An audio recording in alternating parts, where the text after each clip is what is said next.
Baik, perkenalkan nama saya Margareta Maragita dengan NIM F1051251033. Di sini saya akan menjelaskan soal pertanyaan pertama dan pertanyaan kedua. Pertanyaan pertama, di sebuah sekolah menengah di Kalimantan Barat, terdapat siswa dari beragam latar belakang budaya, Dayak, Melayu, Tionghoa, dan Jawa.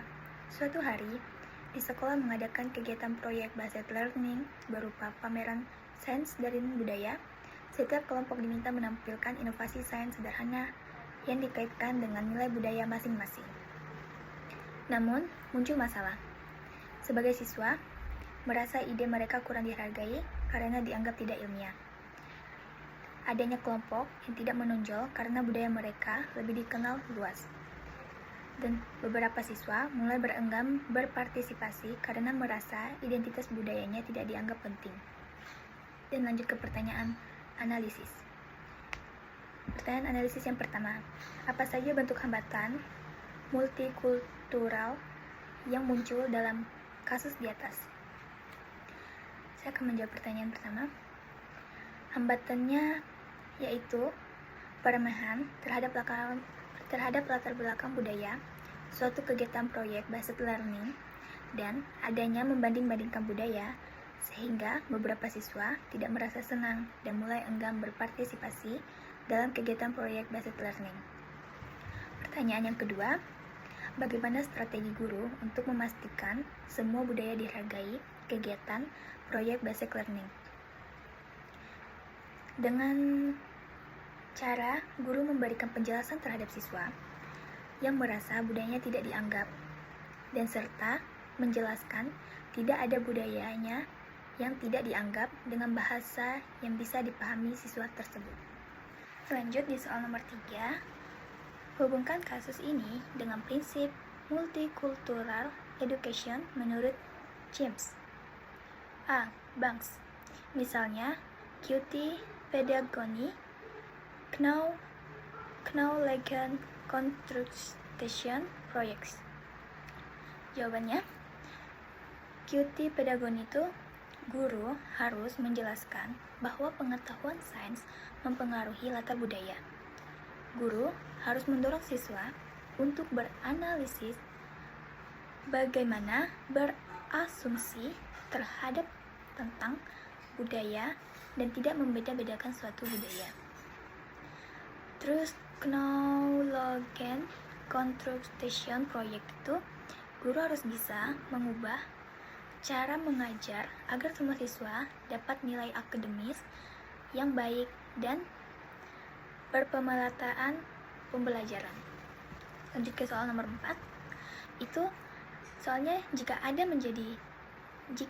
menjadi salah satu siswa dari kelompok yang merasa terpinggirkan, apa langkah yang bisa dilakukan agar tetap berkontribusi aktif? Saya akan menjelaskan. Baik, saya akan menjawabnya. Itu saya akan menjelaskan dan mempresentasikan ide dan fokus untuk keunikan budaya saya sendiri, dan mengaitkan budaya yang sains.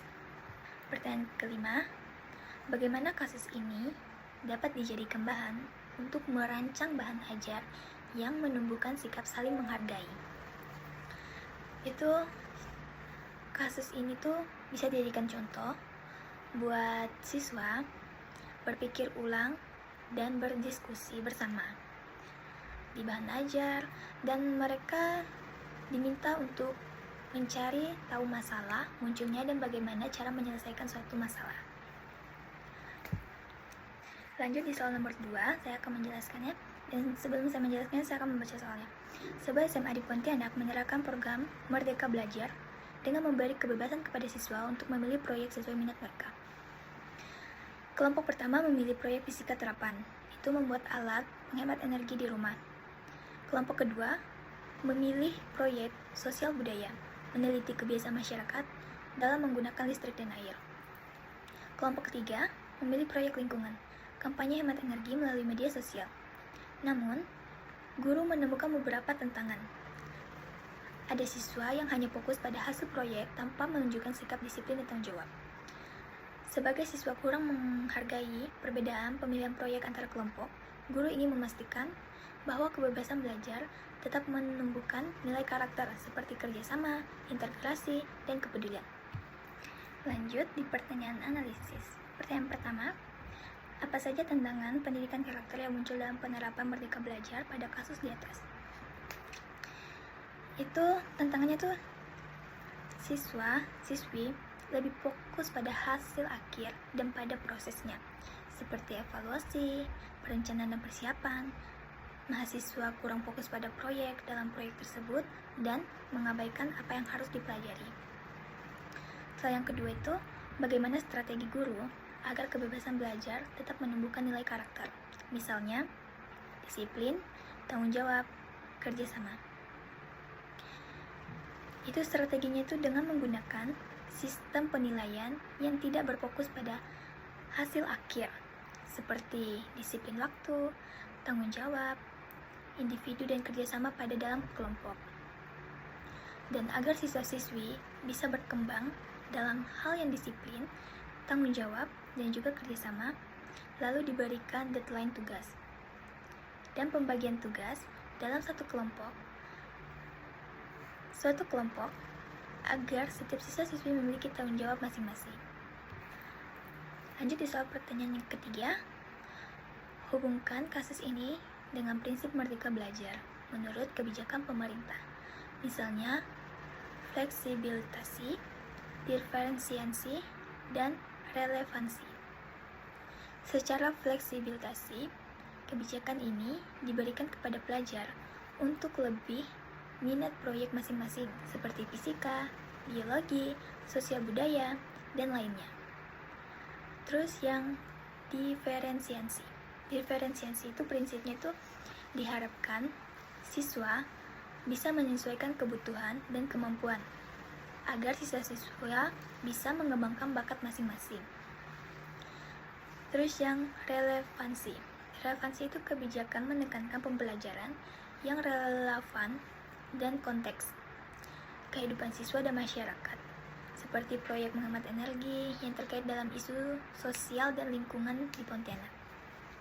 Lanjut di soal nomor 4, jika ada siswa dalam kelompok yang kurang disiplin, apa langkah yang bisa dilakukan untuk menunjukkan karakter positif tanpa mengurangi kebebasan belajar? Saya akan fokus pada langkah-langkah dalam pengerjaan dan membagi pengerjaan tugas. Misalnya hari ini fokus pada bagian ini dan besok pada bagian lainnya. Dan ini juga menunjukkan disiplin tanpa mengurangi kebebasan, dan saya bisa membagi waktu itu sebagai tanggung jawab dan menunjukkan karakter positif pada diri saya sendiri. Baik, ini 2 butir soal yang saya jelaskan. Terima kasih.